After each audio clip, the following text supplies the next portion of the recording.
BNP, জামাত এবং NCP, এই তিনটা দলই ইলেকশন কমিশনের বিরুদ্ধে কামান দেখেছে। গতকালকে থেকে শুরু হয়েছে এটা দিনভর। নাটক বলাই ভালো, আসলে এটা হাতছুট নাটক। নাটকের ইনিশিয়েটর শুরু করছিলেন যিনি, তার নাম professor doctor Mohammad Yunus, the chief adviser of Bangladesh.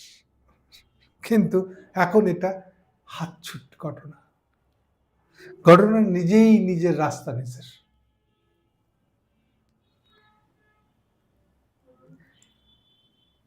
আপনি যদি একই সাথে দুজনের সাথে প্রেম করেন তাহলে যে প্রবলেম হবে, দুজন বা তিনজন, তাহলে যে প্রবলেমটা হবে, একদিন না একদিন তো আপনাকে এটা ফেস করতে হবে যে আপনি রিয়েলি কাকে ভালোবাসেন। অমুককে না, অমুককে না, অমুককে। তিনজন একই কথা দিচ্ছেন, আমি তোকে ভালোবাসি। তো একটা সময় কি হবে? নাটকের কায়দায় বলতে গেলে দেখা যাবে একটা হয়তো কোথাও একটা সন্ধ্যা কাটাতে গেছেন, ডিনার করবেন একটা সুন্দর রেস্টুরেন্টে। নাটকের বেলায় হলে ইউজুয়ালি ওখানে গিয়ে দেখা যায় যে দুইটা না হলো, তিনটা না হলো অন্তত দুইটা পক্ষের সাথে একসাথে দেখা হয়ে গেছে। ধরা যাক আপনি মেয়ে, তো দুইটা পুরুষই ওখানে হাজির বলে আপনাকে দেখে ফেলছে। অথবা আপনি ছেলেও হতে পারেন, একসঙ্গে তিনটা মেয়ের সাথে প্রেম করছে। এখন দুইটা মেয়ে ওখানে হাজির হয়ে গেছে।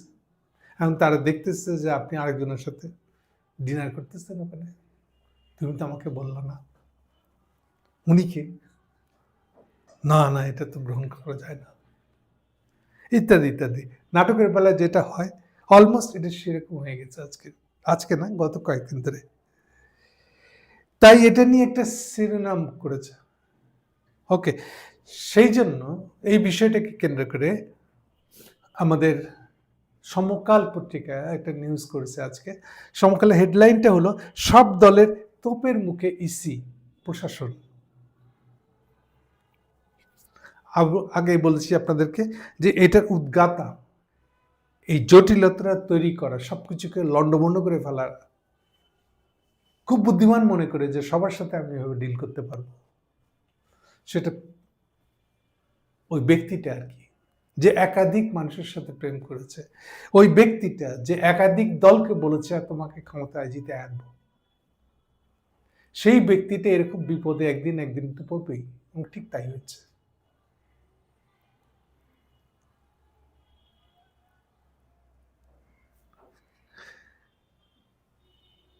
সমকাল লিখতেছে, ভোটের আগে নির্বাচন কমিশন প্রশাসন ও আইন শৃঙ্খলা বাহিনীর নিরপেক্ষতা নিয়ে প্রশ্ন তুলেছে বিএনপি এবং জামাত ইসলামী। একটু সাথে অ্যাড করে দিই, গতকাল দিন শেষে এই দুজনের সাথে অ্যাড করেছে এনসিপি। এনসিপিও তার সজীব ভুইয়া কালকের থেকে একই কথা বলেছে যে আমাদের ভেবে দেখতে হবে আদৌ ইলেকশনে পার্টিসিপেট করবো কিনা। বাই দ্য ওয়ে, আপনাদেরকে বলে রাখি, আমার দর্শক শ্রোতাদেরকে বলে রাখি, আজকে 20 তারিখ, কালকের মধ্যে উইথড্রল শেষ করতে হবে যে উইথড্র করতে চায়। ফলে যারা উইথড্র করার শেষ করে ফেললে পরে এরপরে কিন্তু ফাইনাল হয়ে যাবে, যারা থাকবে তারা ফাইনাল, তারা ইলেকশন করছে কি করছে না, এই বিষয়টা ফাইনাল হচ্ছে। অর্থাৎ এটাকে দীর্ঘদিন আর আটকে রাখার কোনো সুযোগ নেই। দেখি না কি করে, এটা সুযোগ নেই। আচ্ছা ঠিক আছে, মুখব। শেষ কথাটা হলো, মহাজ্ঞান যে পথে করেছেন গমন, অর্থাৎ বিএনপি জামাত যেই পথে গিয়েছে, এনসিপিও সেই পথে, তারাও আজকে বিকেলে ইউনূস সাহেবের সাথে একটা অ্যাপয়েন্টমেন্ট করে ফেলেছে। তাদেরও আবেদন নিয়ে যাবেন উনি। ইউনূস সাহেব কিন্তু সবাইকে মিঠা মিঠা আশ্বাস দিয়ে আবার রাজি করে ফেলেন। ওটা খুব ওস্তাদ, কিন্তু এই পর্যন্ত সেভাবে উনি চালায় আসতেছে। আজকেও নিশ্চয়ই মিঠা প্রস্তাব কিছু একটা দিবেন এনসিপিকে। হয়তো বলবেন তোমরা আমার ঘরের ছেলে, তোমরা তো সবার আগে আমার কথা শুনবে, তাই না? তোমাদেরকে কি আমি ফেলে যেতে পারি? এরকম কিছু একটু বলবেন হয়তো। কিন্তু মূল যে কথাটা, সে প্রসঙ্গটা, সেটা হচ্ছে যে আসলে কি তিনজনে কি ক্ষমতা নিতে পারবেন উনি? তিনজনাকে প্রধানমন্ত্রী পদ দিতে পারবেন? এটা পারা যায়। আচ্ছা, এগুলো একপাশে থাক, মূল কথাটা আসে। তার মানে দাঁড়ালো যে আলোচনাটা শুরু করছি যে ইউনূস সাহেব একটা ইলেকশন করবেন না, ফেয়ার, ন্যূনতম ফেয়ার ইলেকশনও করবেন না। তিনি একটা সাজানো, অ্যারেঞ্জড, আগে থাকতে নির্ধারিত ফলাফল এমন একটা নির্বাচন করবেন। এটা হচ্ছে মূল কথা। এতক্ষণ যে কথা বলেছি তার মূল কথা কিন্তু এটা। অ্যারেঞ্জ ইলেকশন একটা করবেন এবং সে ব্যাপারে কিন্তু তিনটা পার্টির কোনো আপত্তি নাই কিন্তু, মানে প্রকাশ্য কোনো আপত্তি দেয়নি যে তারা অ্যারেঞ্জ ইলেকশন, সাজানো ইলেকশন, ইন্টারভেইনড ইলেকশন, হাসিনার মতন দিনের ভোট রাতে হবে কিনা সেগুলো অন্য কথা, কিন্তু ফলাফল যে সামবডি অ্যারেঞ্জ করে রাখবে, সাজায় রাখবে, সেই ব্যাপারে কিন্তু দেখেন তিনটা দলের কারো খুব সুনির্দিষ্ট কোনো আপত্তি নেই। খালি আপত্তিটা হচ্ছে আমাকে না দিয়ে অমুককে কেন দেওয়া হবে, আমাকেই দিতে হবে ক্ষমতায়, আমাকেই প্রধানমন্ত্রী বসাতে হবে, আমাকেই সর্বোচ্চ সিট দিতে হবে, অন্তত বিএনপি জামাতের বেলা তো তাই। এনসিপি বেলা হলো আমাদের, যেমন এনসিপির সবচেয়ে ওর আপত্তিটা গতকালকে থেকে কেন হয়েছে, কারণ নাহিদের প্রতিদ্বন্দ্বী যে কাইমের পাসপোর্টের ছবি, ভানুত্ব জায়গার একটা পাসপোর্ট, ভারতী বলতে আর একটা প্যাসিফিকে ছোট দ্বীপ রাষ্ট্র, এই দ্বীপ রাষ্ট্রগুলো করে যেটা, ধরা যাক এইচএসবিসি ব্যাংক, ব্যাংকের একটা শাখা নাকি ভানুতুতে আছে, হুইচ ইজ ফলস আবার ট্রু, কাগজপত্রে দেখাচ্ছে আছে একটা শাখা আছে, আসলে কি আছে? ধরেন যতই দ্বীপ রাষ্ট্র হোক, 20-25টা রুমের একটা 5 স্টার হোটেল তো থাকতেই পারে, রুম বেশি না, 100টাও থাকতে পারে, অসুবিধা নেই, 5 স্টার একটা হোটেল, এই হোটেলের প্রত্যেকটা রুম এক একটা এইচএসবিসির মতন ব্যাংক কোম্পানিকে ভাড়া দিচ্ছে, আর ওই রুমটাই কেবলমাত্র এইচএসবিসির ওইখানকার ওই দেশের অফিস বলে ঘোষণা করা আছে, এটাকে বলে অফশোর ব্যাংকিং। ওই ব্যাংকিং এর সুবিধা নেওয়ার জন্য নানান দেশের লোক ভানুত্তুর পাসপোর্ট নেওয়ার জন্য আবেদন করে, এবার আবেদন নিয়ে ওই ব্যাংকে টাকা রাখছে, ওই ব্যাংকের টাকা কিন্তু সে রাখছে হয় ইংল্যান্ডের ব্যাংকে অথবা হংকংয়ের ব্যাংকে, কারণ হংকং ব্যাংকটা হংকংয়ের মূল তৎপরতা হংকংয়ে, যদিও এটা ব্রিটিশদের ব্যাংক, এখনো হেডকোয়ার্টার একবার ইংল্যান্ডে রাখবে, একবার হংকংয়ে রাখবে, এই নিয়ে টানাহাসড়া করে, এখনো ব্রিটেনেই ওর হেডকোয়ার্টার, ফলে সমস্ত লেনদেন কিন্তু হংকংয়েই হবে, কাগজপত্র দেখানো আছে এটা ভানুত্ব হয়েছে। এইটা হচ্ছে অফশোর ব্যাংকিং। এইটাই হচ্ছে কেন এটা করে এই জন্য যে বাংলাদেশে করতে গেলে বাংলাদেশ সরকারকে ট্যাক্স দিতে হবে, আর যদি প্রকাশ করে দিই যে আমার এত পরিমাণ টাকা আছে, এত পরিমাণ বিনিয়োগ আছে, তাহলে ট্যাক্স ধরবে, তাহলে ট্যাক্স ফাঁকি দেওয়ার জন্য বেস্ট অপশন হচ্ছে অফশোর ব্যাংকিং এ টাকা রাখা। আর ওই দেশগুলো বলে এই যে তোমাকে আমি অ্যাকাউন্ট করে দিচ্ছি, এই যে এইচএসবিসি তোমাকে একটা 5 স্টার হোটেল রুম দিচ্ছি, একটা রুম কিন্তু ওই রুম, ওটাই হবে, জাস্ট ঠিকানা একটা দরকার, তাই ওটাই ওদের অফশোর ব্যাংকিং। সব কাজগুলো ইংল্যান্ডেই করবে, অন্য কোনো দেশে বসে করবে নর্মাল, কিন্তু দেখাবে কাগজপত্রে যে এটা ভানুতুত হয়েছে। এই ধরনের অফশোর ব্যাংকিং করে দেওয়া ব্যবসা, এই করে এই দেশগুলো ছোটখাটো দ্বীপ রাষ্ট্রগুলো টিকে আছে, ওদের কাছে এটা একটা খুব বড় ব্যবসা। এনিওয়ে, সেটার কারণে ভারত পরিচিত একটা জায়গা, সেখানকার নাগরিকত্ব নিচ্ছে তার কাইম সাহেব, যে আমাদের নাহিদের প্রতিদ্বন্দ্বী। তো ডাবল নাগরিকত্ব থাকলে কি হবে? এইবার পিছলা পিছলি, আমাদের নির্বাচন কমিশন এটা নিয়ে পিছলা পিছলি কেন? কারণ আসলে ইউনূস সাহেব যদি বলে দেয় ব্রডারলি, আপনি যাকে ইঙ্গিত দিব তাকে কিন্তু বাদ দিয়ে দিবা, বুঝছো, আমি যাকে ইঙ্গিত দিব তাকে কিন্তু রেখে দিবা, বুঝছো। তার মানে মূল প্রসঙ্গটা কি আসলে? এই তিনটা দল ইসির কাছে গেছে কি গেছে না, ইসিকে মানতে চাচ্ছে কি চাচ্ছে না, that is not the issue.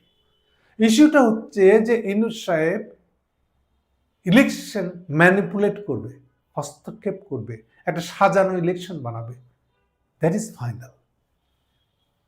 এবং তার ভিত্তিতে এই দুইটা পার্টিকে আলাদা আলাদা করে, বিএনপি এবং জামাতকে আলাদা আলাদা করে বলেছে যে আমি তোমাদেরকে ক্ষমতা আনবো। অরিজিনাল পাপ এইটা না যে বিএনপিকে আনলো না জামাতকে আনলো, পাপটা হলো যে ইলেকশনটা সে কারচুপিওয়ালা ইলেকশন করতেছে, সাজানো ইলেকশন করতেছে। এবং এইটা নিয়ে এই দুটো পার্টির কারো কোনো বক্তব্য নাই।